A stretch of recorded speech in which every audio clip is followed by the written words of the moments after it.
12 वर्षानंतर एकदा नाशिकला त्र्यंबकला कुंभमेळा येतो.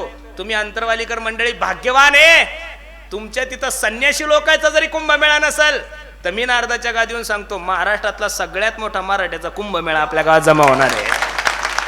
आणि त्या कुंभमेळ्यात सेवा करण्याला आपल्याला सर्वांना संधी मिळणार आहे. म्हणून मी सर्व महाराष्ट्रातील तमाम मराठी मंडळीला विनंती करतोय, आपण सुद्धा 14 तारखेला त्या कार्यक्रमाला हजर राहावं आणि त्या कार्यक्रमाची शोभा वाढवावी. बरेचसे लोक म्हणे तिथं कोण बोलणार आहे, म्हणलं कोणीच बोलणार नाही. वन मॅन आर्मी, फक्त पाटील आणि पाटील आणि पाटील.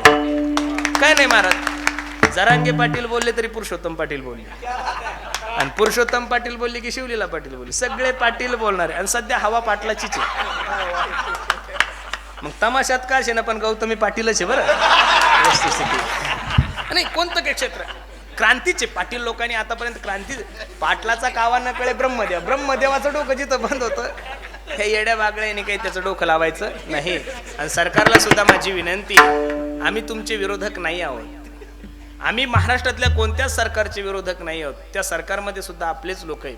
फक्त आम्ही जसं एवढं तीव्र आंदोलन करतोय, एवढे दिवस झाले आम्ही इथं बसलोय, तुम्ही फक्त 2 पावलं पुढं आमच्यासाठी या, काहीतरी त्याच्यातून मार्ग काढा. तुम्हाला आरक्षण नाही, काहीतरी मार्ग निघतोच हो महाराज. ज्यावेळेस कायदा होतो त्यावेळेस पहिले 100 वाटा असतात, तेव्हा कायदा काढतात. बरोबर आहे का नाही? कायदा पारित होण्याच्या अगोदर 100 पळवाटा असतात, तेव्हा कायदा निघतो. मग तुम्ही जर असं कायदाच केला असेल तर त्याच्यात पहिल्या 100-150 वाटा आहे, त्यातून एका वाटेतून तरी आम्हाला जाऊ द्या, म्हणजे तुमच्यावर जे पाप लागणार आहे ते पाप पुसल्याशिवाय राहणार नाही.